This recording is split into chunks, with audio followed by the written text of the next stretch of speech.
Well, good morning, Mark. How's it going? Hey, good morning, Alejandro. How are you? I'm actually great. It's a pretty great day. So, what do we got today? Well, I was just curious, what's happening in the Fox Valley market? Any news, any updates on what's happening over there in the housing market? Yeah, actually, you know what? I can start with like three right off the top: Appleton, Menasha, Neenah. So, out in Appleton, Wisconsin, right now we have a average sale price of $259,000, sold in 37 days, 3 months supply of inventory. So that tells me it's a pretty hot market, pretty competitive right now. Over in Menasha, Wisconsin, we have an average sale price of $256,000, sold in about 44 days, 4 months supply of inventory. So still seller's market over there as well. And then finally, out in Neenah, Wisconsin, we have an average sale price of $243,000, sold in about 49 days, 3 months supply of inventory, seller's market as well. Wow. Okay. Sounds interesting. Do you currently have any clients looking in any of those areas? Maybe we could price out a scenario for that individual. Yeah, actually, speaking of which, I just got with a buyer and they are approved for about 300,000, as you would know, preferring about 250 to $270,000 range. They have a credit score, I believe, around 700,000, and probably make about $5,000 a month on average. Yeah, well, let's maybe just run a scenario, price it out at say 260, which is close to the average there in Appleton, and we'll run those scenario with the 700 score at about $5,000 in gross income per month. So Yeah, I like it. if we look at that individual, there are a couple other criteria that we want to make sure to get the pre-approval. But you mentioned they're pre-approved up to 300,000. But what we really want to look at is we want to look at their gross income, which you just told me, $5,000. We want to look at their debt to income ratio, and we want to keep that under 50%. And the way we do that is we take all the debts and we divide that by the income. So if they have $2,500 in debt and $5,000 in income, we divide that and we come out with a 50% DTI. We'd like to keep that DTI, debt to income ratio, under 50%. So in this scenario that I'm going to present, we'll do that. So we'll have $5,000 in income, credit score of 700, debt to income ratio under 50%. And then what? We want to assume 3% down. That's kind of the minimum right now. Yeah, yeah. I mean, that seems pretty reasonable. They got some money to put down for sure. Okay, so what we'll do is we'll just run it at 3% initially, and then we'll determine, once we get to that number, if down payment assistance, where that can support and help them as well. So, based on that scenario, we're talking about a mortgage. Let's just assume we're going to add in the homeowner's insurance and we're going to add in some property taxes based on just some averages in the Appleton area. For that price point, the homeowner's insurance is probably going to be about $85 a month. That's on average. And then the property taxes, we're going to calculate it somewhere around, let's go with $2,800. That might be the range. $2,800 to $3,200 is probably about right for property taxes in that area. And if we do that, base that on a conventional 30-year term, we're looking at a rate of about 7.375 with a what we call PITI payment, which is principal, interest, taxes, insurance. That payment, we're looking at about 2,100 and change, maybe $2,125 total. And then the cash to close in order to buy that house is going to be about $12,000.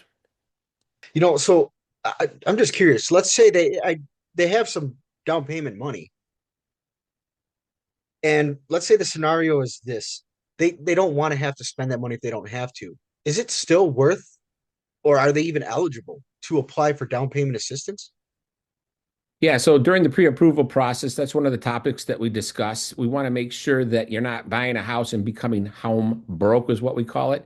So if Yeah. you have a certain amount of money saved up in order to use as the down payment and your closing cost, we don't want you to use all of that. So we always have our clients apply for down payment assistance programs to see if they are eligible to receive those funds.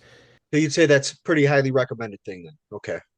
I do that with every client every time. And the idea there is to, again, see if they are eligible. And there are some factors and some criteria to determine whether or not they will be eligible to receive some of that down payment assistance money. So let's unfold that real quick. So let's just say that they are eligible. Do they have to ever pay this money back for any reason at all? Is it free? How does that work? Yeah, so there's different types of down payment assistance programs. They're based on city level, county Okay. level, state level, and federal level. And each of those has a different potential criteria upon which you receive that money. Some of it comes in the form of a grant, which is a second mortgage that you have to pay back at some point. You either refinance the house or you sell the house and you would have to pay that back. Another option is that there is free money that is given to you as a grant, and you do not have to pay that back.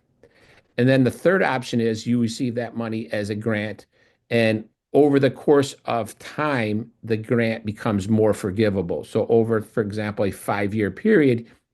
prorated amounts of that grant are forgiven. That's actually really good. So I've seen this before with people's mortgages that they have, it's considered a second mortgage. So you're telling me that that's something that is, they have to pay back eventually, right? Whether they sell or refinance at some point. Yes, sometimes they do and sometimes they don't. But the important thing to understand about all these second mortgages, which are also known as grant money as a form of a second mortgage, is they are 0% interest. They are never making any interest, and you never have to make a payment on those grants. They're simply there to help you either with down payment or to help with closing costs. Really nice. Yeah, Yeah. they're great programs, and everyone, I mean, one of the biggest mistakes many buyers do is they go to their bank and they never find out if they are pre-approved or sorry, qualified for these down payment assistance. And that's the difference between going to someone like myself, an independent broker, versus going to a bank is we always shop to find out if you are eligible and can receive down payment assistance. Got it.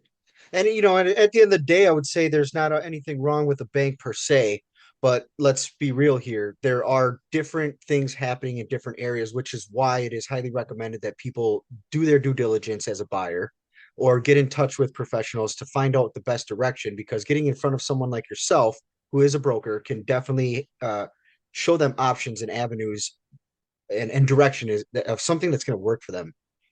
Sound pretty Right. accurate?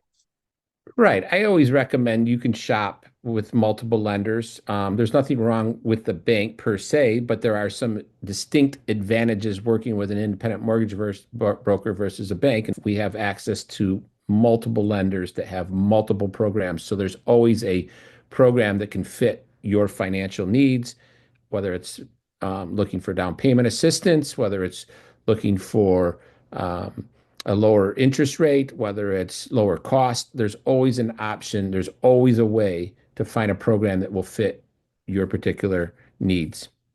Buyers really need all the help they can get these days, especially in a market like now where it's still a seller's market. Right now it's a little down compared to where it was, but it's still pretty heavy, pretty competitive for the most part. When buyers get out there and they start looking at homes and start putting in offers, there's competition. Down payment assistance sounds like an excellent program for people to consider. So Mark, how do people get in touch with you if they want to pick your brain, do a one-on-one, anything like that? Tell them Well, who do you work for? How do they get in touch? yeah, I'm with Landmark Mortgage, and I cover the entire Fox Valley area, go all the way up through Green Bay. Actually, cover the entire state of Wisconsin. But I can be reached at 312-788-4429, or you can email me at mplandmarkmortgage@gmail.com.